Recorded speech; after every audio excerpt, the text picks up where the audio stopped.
아그리빠가 바울에게 말했습니다. 당신 자신에 대해 해명할 기회를 주겠다. 그러자 바울이 손을 들어올리며 변명을 하기 시작했습니다. 아그리빠 왕이시여, 저와 관련하여 유대인들이 고소한 것에 대해 오늘 왕 앞에서 해명하게 된 것을 다행으로 생각합니다. 그것은 왕께서 유대인의 관습과 유대인들이 서로 다투고 있는 문제들을 잘 알고 계시기 때문입니다. 부탁드리고 싶은 것은 제 말을 끝까지 들어달라는 것입니다. 모든 유대인들은 저의 일생을 다 알고 있습니다. 저의 어린 시절부터 시작하여 동족 가운데서 그리고 예루살렘에서 어떻게 살아왔는지 잘 알고 있습니다. 그들이 저를 안 지는 오래되었습니다. 그들은 하려고만 했다면 제가 우리 종교의 가장 엄격한 바리새파 사람이고 바리새파 사람으로서 생활하였다는 것을 증언할 수도 있을 것입니다. 지금 제가 여기 서서 재판을 받게 된 것은 하나님께서 우리 조상들에게 약속하신 것에 대한 소망 때문입니다. 이 소망은 우리 12지파가 밤이나 낮이나 열심을 다해 하나님을 섬기면서 그 약속이 이루어지기를 바라는 것이었습니다. 왕이시여, 바로 이 소망 때문에 저는 유대인들에게 고발을 당한 것입니다. 여러분은 어찌하여 하나님께서 죽은 사람을 살리시는 것이 믿지 못할 일이라고 생각하십니까? 한때는 저 역시 나사렛 예수의 이름을 반대하는 일에 온 힘을 쏟아야 한다고 확신했던 사람입니다. 제가 예루살렘에서 했던 일이 그런 일이었습니다. 저는 대제사장들에게서 권한을 받아 많은 성도들을 감옥에 가두었습니다. 그리고 그들을 죽이는 일에 찬성했습니다. 저는 회당마다 찾아다니면서 여러 번 그들을 처벌했으며 강제로 예수님을 저주하게 했습니다. 그들을 향한 저의 분노가 어찌나 심하였던지 저는 다른 도시에까지 찾아다니면서 그들을 박해하기도 했습니다. 그러다가 한 번은 대제사장들에게서 권한을 위임받아 다마스커스로 가게 되었습니다. 왕이시여, 저는 그곳을 향해 가다가 정오쯤 되어 하늘에서 해보다 더 밝은 빛이 저와 제 일행을 둘러 비추는 것을 보았습니다. 우리는 모두 땅에 엎어졌습니다.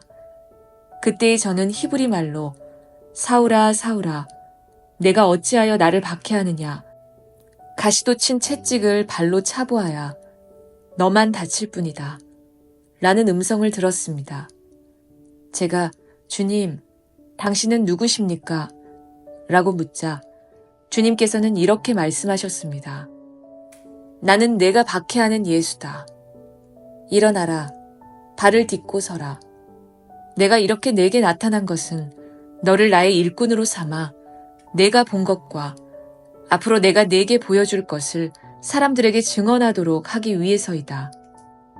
내가 너를 이 백성과 이방인들에게서 구원할 것이며 너를 이방인에게로 보내어 그들의 눈을 뜨게 하고 어둠에서 빛으로 사탄의 세력에서 하나님께로 돌아오게 하겠다. 그리하여 그들의 죄를 용서받을 수 있게 하고 또 나를 믿어 거룩하게 된 백성들과 한자리에 들게 하겠다.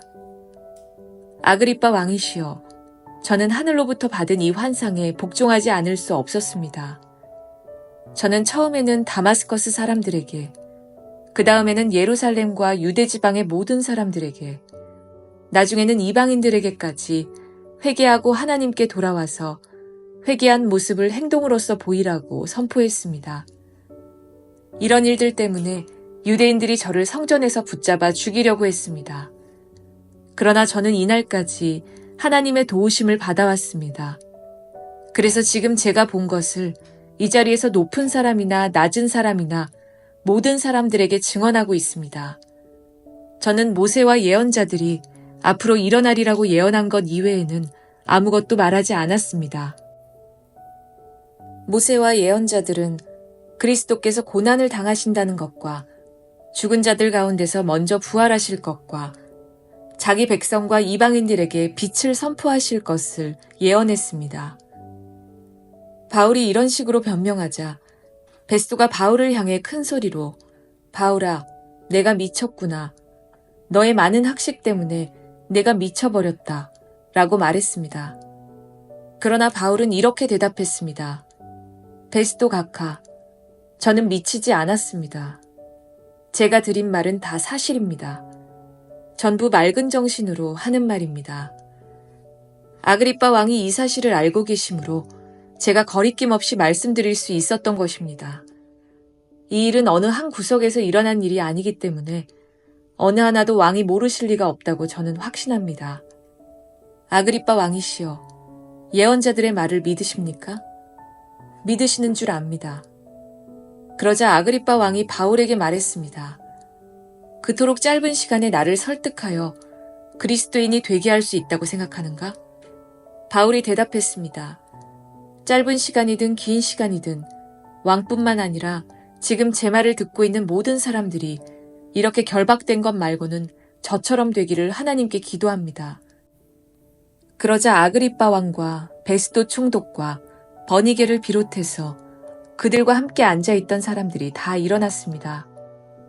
그들은 그 방을 나갔습니다.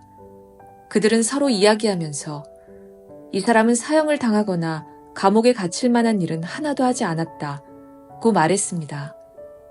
아그리빠는 베스도에게 이 사람이 황제에게 상수하지 않았다면 지금 석방될 수도 있었을 텐데 라고 말했습니다. 우리가 배를 타고 이탈리아로 가기로 결정되자 그들은 황제 부대 소속 율리오라는 백부장에게 바울과 다른 죄수들을 넘겨주었습니다. 우리는 아드라 무테노에서 온 배를 타고 떠났습니다. 그 배는 아시아 지방의 여러 항구를 거쳐가는 배였습니다. 데살로니가 출신의 마케도니아 사람인 아리스다고가 우리와 함께 가게 되었습니다. 이튿날 우리는 시돈에 도착했습니다. 율리오는 바울에게 매우 친절했습니다. 그는 바울이 자유롭게 친구들에게 갈 수 있게 해주었고 그들이 바울에게 쓸 것을 줄 수 있게 하였습니다. 시돈을 떠나 항해를 계속하려고 했을 때 맞바람이 세차게 불어와 키프로스 섬에 바짝부터 항해해야 했습니다. 우리는 길리기아와 밤빌리아 앞바다를 가로질러 항해한 후에 루기아 지방의 무라에 도착했습니다. 그곳에서 로마 군대 백부장은 알렉산드리아를 떠나 이탈리아로 가는 배를 발견하고 우리를 그 배에 태웠습니다. 우리는 며칠 동안 천천히 항해한 끝에 간신히 니도 앞 바다에 이르게 되었습니다. 맞바람이 너무 세차게 불어와 우리가 가려던 항로로 더 이상 나아갈 수 없어서 살몬의 맞은편에 있는 크레타 섬을 끼고 항해하였습니다. 우리는 해안가를 따라 어렵게 항해하여 라세아라는 도시에서 가까운 아름다운 항구라 하는 곳에 도착하였습니다. 시간을 많이 빼앗긴 데다가 이미 금식 기간도 지나 더 이상 항해하는 것이 위험했으므로 바울이 그들에게 충고했습니다. 여러분, 계속해서 항해를 하다가는 큰 어려움을 겪게 될 것이라고 생각합니다. 배와 짐만 손실되는 것이 아니라 우리 목숨까지도 잃게 될 것입니다. 그러나 백부장은 바울의 말을 듣기보다는 선장과 선주의 말을 더 믿었습니다. 그 항구는 겨울을 보내기에는 적당하지 못한 항구였기 때문에 사람들은 대부분 그곳을 떠나 베닉스에 가서 겨울을 보내고 싶어 했습니다. 베닉스는 크레타 섬에 있는 항구 도시인데 남서쪽과 북서쪽을 향해 위치한 곳이었습니다. 마침 남쪽에서 순풍이 불기 시작하자 사람들은 자기들의 계획대로 되리라고 생각했습니다. 그래서 그들은 닻을 올리고 크레타섬 해안을 따라 항해하기 시작했습니다. 그런데 갑자기 유라굴로라고 부르는 폭풍이 섬 쪽에서 불어왔습니다. 배는 폭풍에 휘말려 바람을 거슬러 조금도 앞으로 나아가지를 못했습니다. 그래서 우리는 앞으로 가려는 노력은 포기하고 바람이 부는 대로 배를 내맡기고 표류하기 시작했습니다. 그러다가 가우다라는 작은 섬의 남쪽 방향으로 떠밀려 갈 때에 우리는 간신히 거룻배를 끌어올릴 수 있었습니다. 선원들은 거룻배를 끌어올린 다음에 밧줄로 동염했습니다. 그들은 배가 스르디스의 모래톱에 걸릴까 염려하여 돛을 내리고 배를 바람 부는 대로 떠밀려 가게 했습니다. 우리가 폭풍에 너무도 시달리자 이튿날에는 선원들이 짐을 바다에 내던졌습니다. 3일째 되는 날에는 배의 장비마저 내어 던졌습니다. 우리는 며칠째 해도 보지 못했고 별도 보지 못했습니다. 바람은 계속해서 거세게 불어왔습니다. 결국 우리는 살아남을 수 있다는 희망을 모두 포기하고 말았습니다. 사람들이 오랫동안 아무것도 먹지 못하고 있는 가운데 바울이 일어나 그들에게 말했습니다. 여러분, 내가 크레타 섬을 떠나지 말자고 한 말을 들었어야 했습니다. 그랬다면 이런 손해를 입지 않았을 것이고 물건을 잃어버리지도 않았을 것입니다. 하지만 여러분, 이제 제가 권합니다. 용기를 내십시오. 이 배만 잃을 뿐 여러분 중에는 한 사람도 목숨을 잃지 않을 것입니다. 지난밤에 나의 주님이요, 내가 섬기는 하나님의 천사가 내 곁에 나타나 이렇게 말해주었습니다. 바울아, 두려워하지 마라. 너는 반드시 황제 가이사 앞에 서야 한다.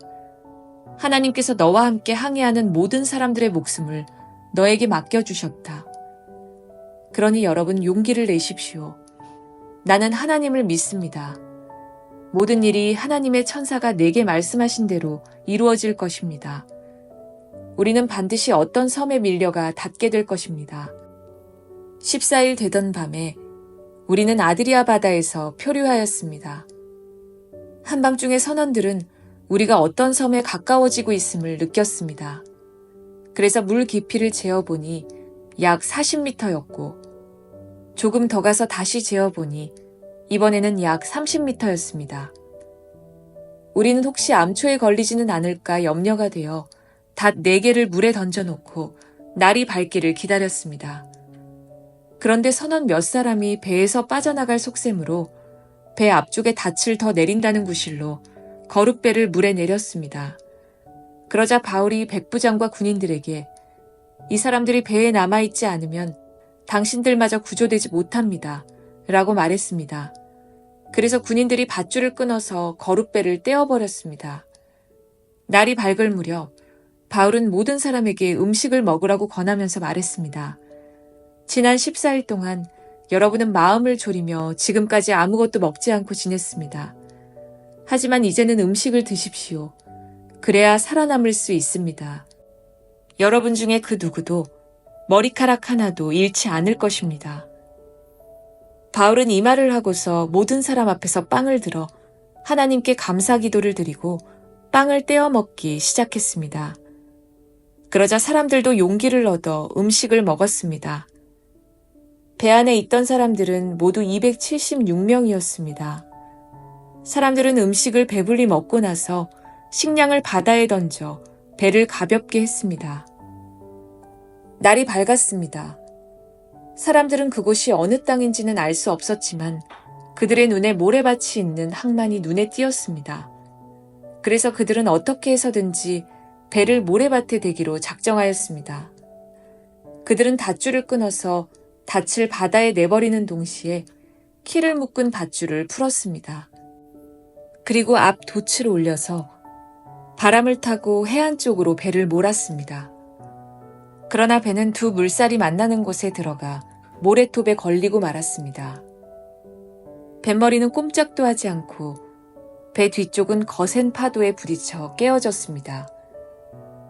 군인들은 죄수들이 헤엄쳐 도망칠까봐 그들을 죽이려고 계획을 짰습니다.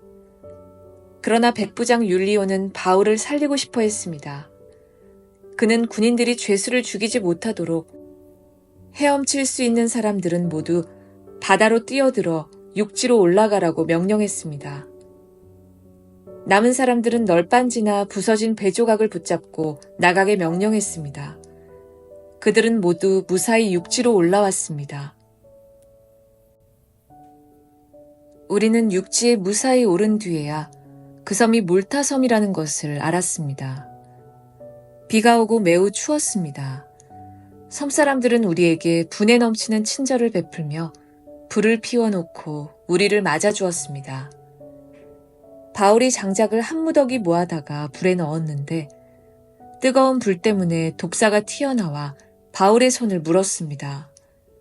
섬 사람들은 독사가 바울의 손에 매달려 있는 것을 보고 이 사람은 틀림없이 살인자다. 바다에서는 살아나왔는지 모르지만 정의의 신이 그를 살려두지 않을 것이다. 라며 서로 수군거렸습니다. 그러나 바울은 그 뱀을 불 속에 떨어버렸고 아무런 해도 입지 않았습니다. 사람들은 바울의 몸이 부어오르거나 그가 갑자기 땅바닥에 쓰러져 죽으리라고 예상했습니다.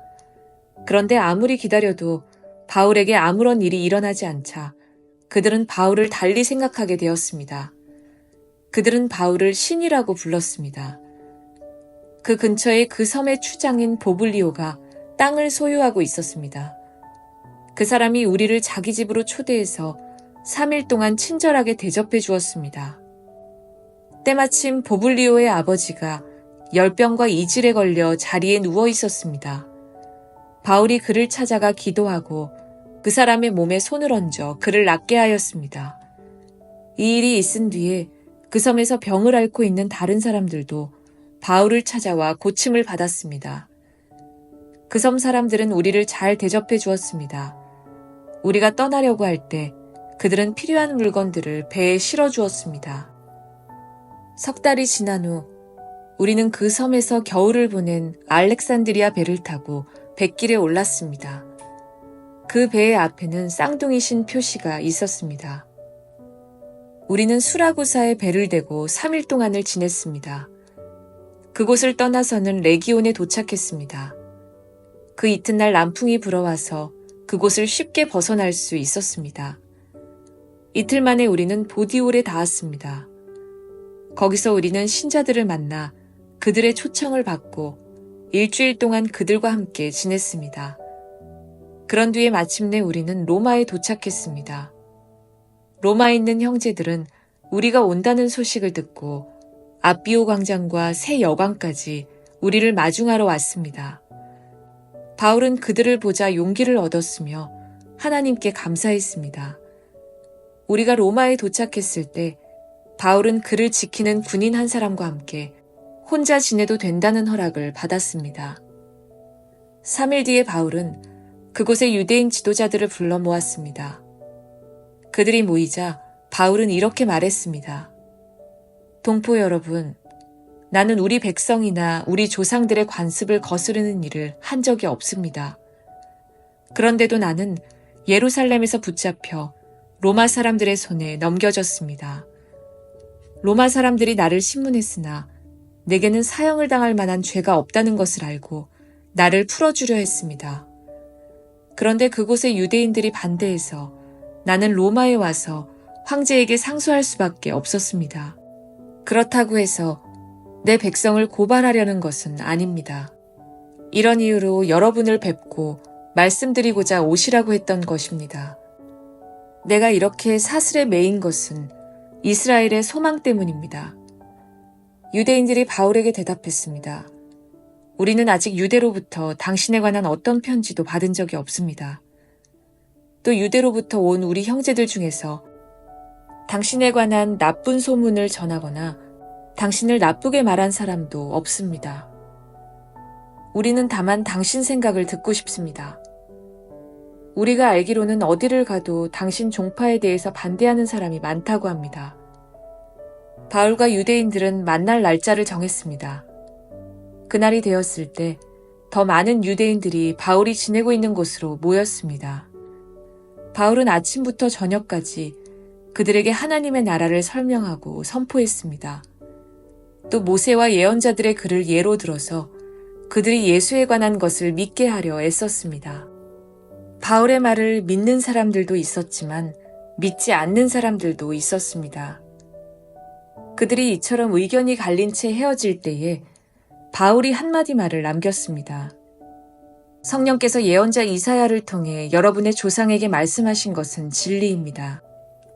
이 백성에게 가서 말하여라. 너희가 듣기는 들어도 깨닫지 못하고 보기는 보아도 알지 못할 것이다. 이 백성의 마음이 무디어졌고 귀로는 듣지 못하며 눈은 감겼다. 이는 그들이 눈으로 보고 귀로 듣고 마음으로 깨닫고 내게 돌아와 고침을 받지 못하게 하려는 것이다. 그러므로 여러분은 하나님의 이 구원이 이방인들에게도 전파되었다는 것을 알아야 합니다. 그들은 들을 것입니다. 바울은 자기 셋집에서 꼬박 2년을 지내면서 자기를 찾아오는 사람들을 다 맞이하였습니다. 그는 담대하게 그리고 아무런 방해도 받지 않고 하나님의 나라를 전하고 주 예수 그리스도에 관해 가르쳤습니다.